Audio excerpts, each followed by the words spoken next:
सर्दियों की वो रात जब ठंड सिर्फ शरीर में नहीं बल्कि रूह तक उतर चुकी थी।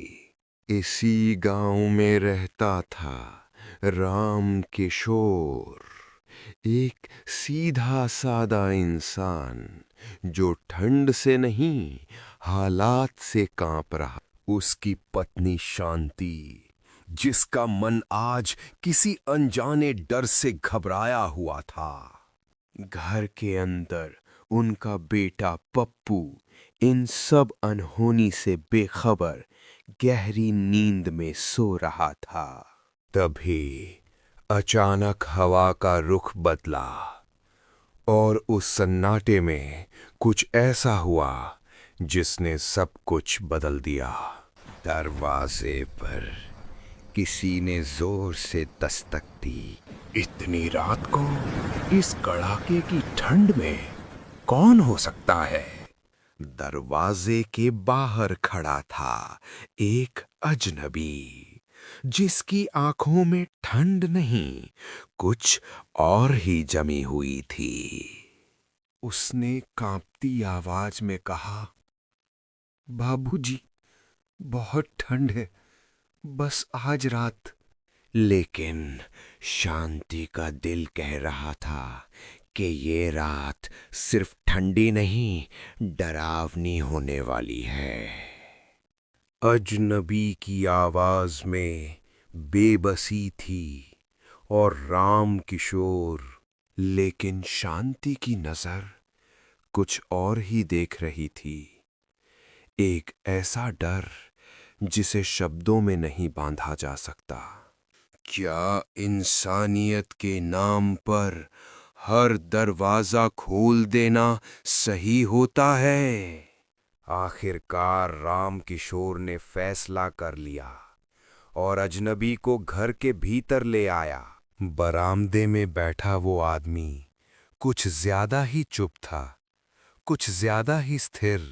राम किशोर ने कंबल बढ़ाया, लेकिन उसका दिल अब भी सुकून में नहीं था। शांति सब कुछ देख रही थी और हर पल उसके डर को और गहरा कर रहा था। वो लेटा तो था, लेकिन क्या वो सच में सो रहा था? कमरे के अंदर दोनों की आंखों में नींद नहीं थी, बस एक अनजाना सा डर था जो सांस ले रहा था। और तभी राम किशोर को महसूस हुआ कि कुछ बहुत गलत है। राम किशोर की आंख खुल चुकी थी, लेकिन उसका मन अब भी उस डर से लड़ रहा था जो बाहर था। चुपचाप बिना आवाज किए वो बरामदे की तरफ बढ़ा। वो लेटा हुआ था, लेकिन उसकी आंखें खुली थीं। एक पल के लिए राम किशोर की सांस ही रुक गई। ना पलक झपकी, ना कोई हरकत, जैसे वो इंसान था ही नहीं। डर उसे पीछे खींच रहा था और समझ उसे सवालों में डुबो रही थी। बरामदे में कुछ तो था जो सांस ले रहा था। राम किशोर वापस लौटा, लेकिन डर उसके साथ आ चुका था। शांति ने धीमे से पूछा, क्या देखा? और राम किशोर कुछ कह नहीं पाया। सुबह होने से पहले वो गायब हो चुका था। रात कट चुकी थी, लेकिन डर अब भी जाग रहा था। बरामदे में सन्नाटा था, जैसे कुछ होकर भी कुछ नहीं था। राम किशोर की नजरें उसे ढूंढ रही थीं, लेकिन जवाब कहीं नहीं था। और तभी उसकी नजर उस जगह पर पड़ी जहां कुछ होना नहीं चाहिए था। गीली मिट्टी। इस सूखे बरामदे में? शांति की आंखों ने वही देखा जो उसके दिल ने पहले ही महसूस कर लिया था। और उस मिट्टी के बीच एक सिक्का, जैसे किसी और दुनिया की निशानी। दोनों समझ चुके थे कि ये कोई साधारण रात नहीं थी। रामकिशोर सोच रहा था, क्या उसने इंसान को घर दिया था या किसी और को? सुबह हो गई थी, लेकिन उस रात का साया अब भी घर के आसपास था। दिन ढल रहा था और उसी के साथ डर भी वापस लौट रहा था। रामकिशोर का मन बेचैन था, क्योंकि वो जानता था रात कुछ लेकर आएगी। शांति दिया जला रही थी, लेकिन उसके दिल का अंधेरा बढ़ता जा रहा था। पप्पू अब भी नहीं जानता था कि उसके चारों तरफ क्या मंडरा रहा है। एक नजर और दोनों समझ गए, डर आज फिर दस्तक देगा। रात लौट आई थी और इस बार वो खाली हाथ नहीं आई थी। धक धक दरवाजे पर फिर से। हर कदम के साथ रामकिशोर का दिल और तेज धड़कने लगा। वही अजनबी, लेकिन अब पहले जैसा नहीं। उसकी आंखों में भूख थी और होठों पर कुछ ऐसा जो इंसान का नहीं था। वो और करीब आ चुका था। उसकी आंखों में अब कोई इंसानी चमक नहीं थी। उसके होंठ हिले और जो शब्द निकले वो इंसान की भाषा नहीं थे। रामकिशोर के कानों ने सुना और दिल ने मान लिया कि ये कोई भिखारी नहीं है। माँ का दिल कांप उठा। शांति ने पप्पू को सीने से और जोर से लगा लिया। डर के बावजूद रामकिशोर ने खाना बढ़ाया। शायद ये आखिरी इंसानी कोशिश थी। लेकिन वो खाने नहीं लगा, वो नोचने लगा, जैसे कई दिनों का भूखा जानवर। शांति और रामकिशोर देख रहे थे और समझ चुके थे घर में अब कोई और है। उसकी परछाई अब उसके जैसी नहीं रही। और तभी उसकी नजर पड़ी पप्पू पर। शांति चीख पड़ी, मेरे बच्चे को मत छूना। और उसी पल डर ने अपना सबसे भयानक रूप दिखाया। और तभी वो अजनबी अब अजनबी नहीं रहा। कमरे में खड़ा था मौत का साया और सामने लाचार इंसान। उसकी चीख इंसान की नहीं थी, वो भूखा था सदियों से। पप्पू की चीख ने माँ बाप की रूह हिला दी। भूख की नजर अब मासूमियत पर थी। डर के आगे अब सिर्फ भगवान बचे थे। रामकिशोर खड़ा हुआ और गूंज उठा, बजरंगबली की जय। जहां विश्वास था वहां अंधेरे की ताकत टूटने लगी। चीखा, क्योंकि सच अंधेरे को जला देता है।